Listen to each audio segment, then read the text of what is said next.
Life is Strange 2 is the sequel to the critically acclaimed game Life is Strange and follows the story of two brothers, Sean Diaz and Daniel Diaz, and they are forced to run away from home after a tragic accident, and so the adventure begins. Life is Strange 2 is developed by Dontnod Entertainment, who are the creative geniuses behind such titles as the very atmospheric Vampire and super awesome The Awesome Adventure of Captain Spirit, and of course the now much loved Life is Strange.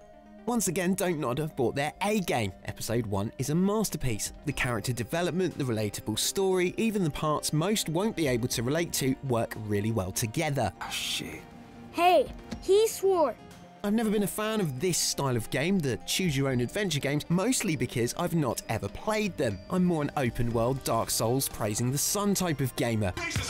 However, the Ruby Tuesday asked me to review this game, and I'm so glad they did, because I'm hooked. So much so, I think I may now have to go to revisit the Telltale back catalogue. Episode 1 of Life is Strange 2 is a truly immersive story experience. I have secret stuff to do.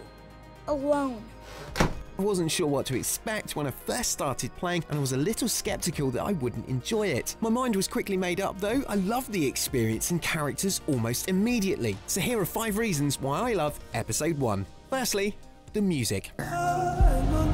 I'm a person who will listen to a soundtrack of a movie or a game on repeat if it hits a chord with me. A soundtrack can make or break a game or movie, and considering in the options there's an option to turn off copyrighted music, and I did just that for copyright issues while streaming. Despite that, I really enjoyed the soundtrack and would not be surprised if I found myself listening to it after I'm done with this review. Secondly, the visual style. It's almost cartoon-like, but not quite. It has a good mix of realism and elements of fantasy which I really enjoyed. The events that occur in-game, big and small, are reflected in their art style. The style changes when the fantasy elements kick in and vice versa. So even if you cannot relate to the event that is occurring, you can through the art of the game, which is really clever if you think about it. Thirdly, the characters. Characters are essential to every story-driven game because without these characters, you cannot have an immersive story. But what makes these characters special is the relationship that they have with each other, the hard times they go through together, and the reactions that other characters have when they find out. It really tugs at your heartstrings. Don't be surprised if you have a lump in your throat when you're playing.